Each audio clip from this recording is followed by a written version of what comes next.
Va nihoyat mening mahallam loyihasi boshlandi. Xabaringiz bor, biz yaqindagina 4 ta mahallani ovozga qo'ygandik va bular orasida Bobur mahalla eng ko'p ovozni to'pladi. Mening mahallam loyihamizning birinchi qismini biz Bobur mahallasidan boshlaymiz. Videomiz formati katta bo'lganligi sababli qulayroq joylashib oling. Videoga like bosishni unutmang. Biz boshladik. Bobur mahallani bizga tanishtirishda yaqindan yordam beradigan bir inson bor. Rajab Avezov ustozimiz. U kishi ko'p yillar davomida mana shu Bobur mahallasida yashab kelyaptilar. Ustozimizni bugun hozir xonadonlariga tashrif buyuramiz. Ustoz uydalarmi? Assalomu alaykum. Assalomu alaykum ustoz. Mumkinmi? Assalomu alaykum. Mikrofonni topamiz.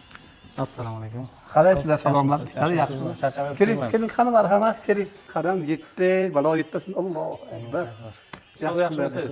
Yaxshimisizmi? Charchamayapsizmi? O'zlariz qanday? Rahmat. Berib tashlayman. Xabaringiz bo'lsa, yaqinda video qildik.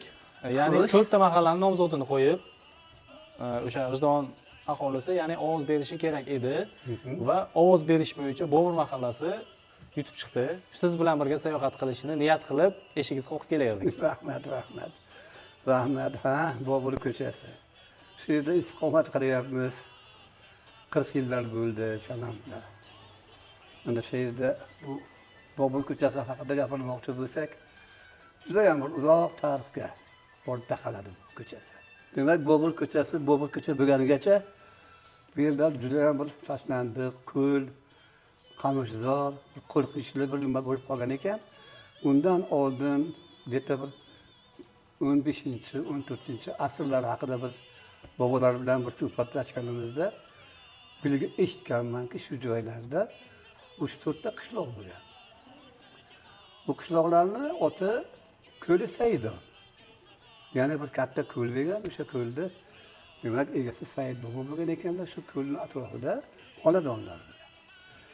Keyin bu yoqqa sal Damlapalov degan qishloq bor ekan. Bu qishloqni nima uchun Damlapalov? Bu yerda endi o'sha oshpazlar, shunaqa bir pishiriq bilan shug'ullanadiganlar yashagan bo'lgan, shuning uchun Damlapalov deyilgan ekan.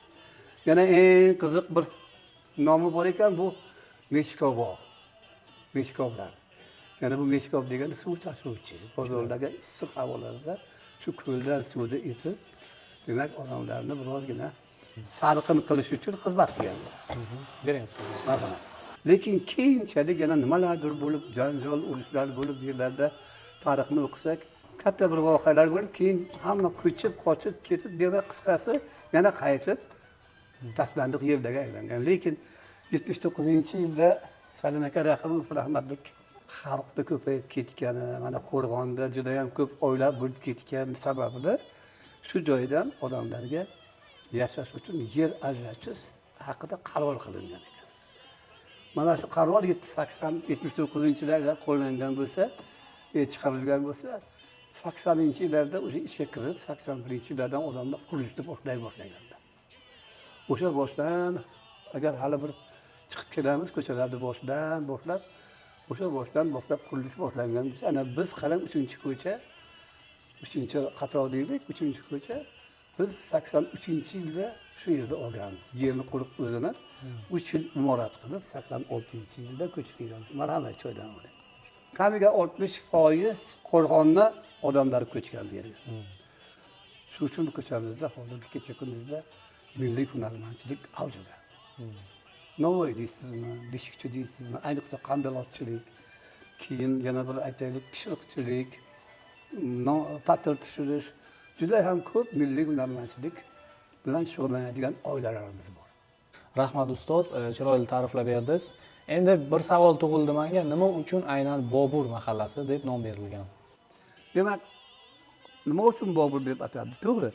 79-yil hali aytganimdek qaror chiqqandan keyin 80-yildan yerlar berila boshlagandan keyin bitta-ikkita xonadon ko'chib kelaveradi.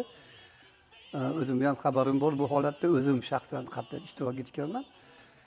Proyekt Naya degan nom bilan avval uylar berildi. Proyekt Naya 1, 2, 3 shuna va hokazo. Ozgina qishlog'imiz deymizmi endi, mahallamiz u paytda qishloq, juda bir qishloq sifat joy edi. Mahallamiz ozgina shakllangandan keyin rahmatli Muhammad aka Husaynov degan bir tumanimizda ijroiya qo'mita raisi kelib mahallada endi joy yo'q, hech qanaqa shu ko'chani o'zida odamlarni yig'ilish o'tkazdilar. O'shanda mahallaga nima deb nom qo'yamiz deganda bir bobomiz turib o'rnidan Bobur deb qo'yamiz dedi. Albatta buni hech kim o'sha payt savol bermadi, nima uchun Bobur deb. Inkor ham etmadik, hamma rozi bo'ldi, chunki Bobur tarixiy shaxs, yaxshi odam. Keyinchalik bular tarqalgandan keyin men endi qiziqib boboga bo'ldim. Bobojon, nega siz Bobur dedingiz? Furqat demadingiz, yo Navoiy demadingiz. Bolam, men tarixda o'qiganim bo'yicha mana shu joyga Bobur Hindiston ketayotgan paytda shu yerda askarlarni qappa tiktirib, shu yerda dam olib, 2-3 kun qo'rg'onni tomosha qilib, G'ildivon qo'rg'onini ko'rib, keyin qaytib ketgan. O'shanda men xabarim borligi uchun Bobur deb nom qo'yamiz deb aytdim. Ana shu masalan bilan ko'chamiz Bobur deb atalib kelyapti. Ajoyib. Tarixiy voqea. Haqiqatdan ham tarixga nazar solsak, 1512-yilda Bobur va uning ittifoqchilari G'ijduvon hududida Shayboniylarga qarshi jang qiladilar.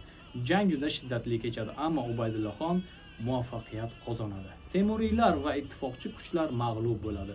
Bu mag'lubiyatdan so'ng Bobur Markaziy Osiyoni qaytadan egallash umididan voz kechib Hindiston tomon yo'l oladi. Ustoz, biza Bobur mahallaga kirib kelishimizda shuna chiroyli asfaltlar bilan kirib keldik. Mahalla chiroyli, ajoyib. Bizaga mahalla haqida endi hozirgi vaqtdagi statistika bo'yicha gapirib bersangiz, maydoni qancha aholi yashaydi, xonadonlar bo'yicha? Maydoniga kelsak, hozircha 74-80 gektar yerimiz bor. Mahalla shunday yer maydonga joylashgan. Endi aholi soniga kelsak, 1100 ta darvozamiz bor. Bu xonadonda 1,5 mingta oila yashaydi. Aholi sonimiz hozircha 5000 dan sal oshgan.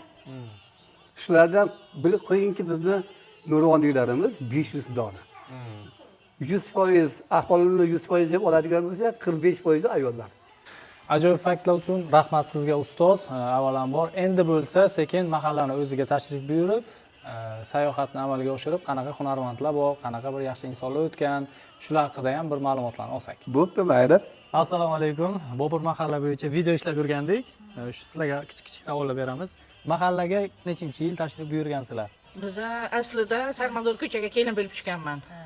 Mana sandiqchilar, keyin chaponchilar oilasiga tushganman. O'sha yerga yashadik, 6 yil yashadik. 80-yil to'yimiz bo'lgan bo'lsa, 87-yilgacha o'sha yerda yashadik. Keyin mana shu yerni uchastka qilib berdilar, 1-2 yilga ko'tardik. Keyin ko'chib keldik. Menimcha 85-yil, 86-yil kelgan bo'lishimiz kerak. Shunday. Bu kishi bilan Kelin bo'lib tushgan joyim nima parkni oldiga 74-yil kelin bo'lib o'sha yerga tushdim. Taksichilar oilasiga. O'ldi ko'chasiga. Xudo rahmat xo'jayinim ham katta mashina haydashdilar. O'sha yerda nima bo'lib, ish qilib bir uchastkani bu yerga olib, keyin shu yerga bir yerga ko'chib keldik. Qaysi yili? Qaysi yili? Bu yerga endi 84-yil bir yerga ko'chib kelib. Ha, 84-yil bir yerga ko'chib kelib, shu yerga ana bachalarni 4 ta bachani katta qilib, ishlab, nima bo'lib, ana yerimiz bachani nima qilib. 83-yil shu yer uchastkani oldik, Xudoga shukr. 86-yil ko'chib kelib, shu yerda to'ylar qildik. Kelinlar qildik, kuyovlar qildik. Xudoga, Allohga behisob shukr. Ana shu ko'chani obod qilib, ana qo'shnilar bilan jam-jam o'tiramiz. Yo'q, 83-yil kelganmiz. Yo'q, Xudoga shukr ish qilib, o'g'illarim, kelinlarim bor. Sog' salomat yuramiz. Ana bu qo'shnilar bilan yaxshi yashab hayot kechiramiz. Qo'shnichilik, yengchilik bo'lsa iloyim. Sog' salomat yuraylik. Bobur mahallasi yoqadimi sizlarga? Agar ko'chib ketish imkoniyati bo'lsa, boshqa shaharga yo mahallaga nima qilaysizlar? eng chiroyli mahalla, Xudoga shukr. Mahallamiz Juda ahil, hamsoyalarimiz ahil. Kekkimiz kelmaydi. Yo'q, yo'q. Asfaltlarni ko'ringlar qanday. Ana Rajab bu bo'shligidagi asfaltlarni qildilar, Xudoga shukr Rajab aka. Hamma ishlar o'zlari sababchi. Bizlarni nimamizga ham borlar, faxrimizga ham hammamizga qo'shilarlar Rajab aka, ish qilib qaranglar bizlarni ko'tarib nima qilib. Bir-birimizga barakalarga qarashamiz, bir-birimizga. Sohibjon, bir ajoyib bir kampirlarni men hozir iltimos qilib chaqirdim. Ko'chamizda eng baxtli kampirlardan. Kampir chunki oila bor, farzand bor, xonadon bor, nabira bor, adiralar hattoki bor. Eng baxtli kampirlarimizdan. Chunki bularni o'zi ham nimani niyat qilamiz shunga erishdi-da. odamning niyati yaxshi bo'lsa, demak o'sha niyatga erishadi. Mana qarang, abiralarni qarang. Ana abiralar kelyapti. Yugurib kelyapti. Abiralarni qarang. Mana bular bizning abiralar. Hozirgi kunda bilasizlarki, ajrim ko'paygan ozgina. Hozirgi sabrsiz yoshlarga mana yetim farzandlar ko'payapti, oilalar buzilib ketyapti. Shu yoshlarga qanaqa tavsiya berib qolasizlar mana baxtli oila boshi sifatida? Baxtli oila sifatiga men shuni aytmoqchimanki, shu qaysi oilaga otasi, onasi yoshlarga qo'shilsa, o'sha oila bo'lmaydi. Chunki ota-onani gapiga kiradi. Shunaqa zo'r oilalarga tushadilar, bir fasldan keyin bitta bacha bilan qaytib keladilar. Bu araga faqat farzandlar yetim bo'libdi-da. Yoshlar umuman betoqat, sabri yo'q. Sabrni bilmaydilar. O'zim bilmasa, mana shunaqa yaxshi zamonga to'yib bo'libdilar, bironta kamchiliklar yo'q. Nasib qilsin.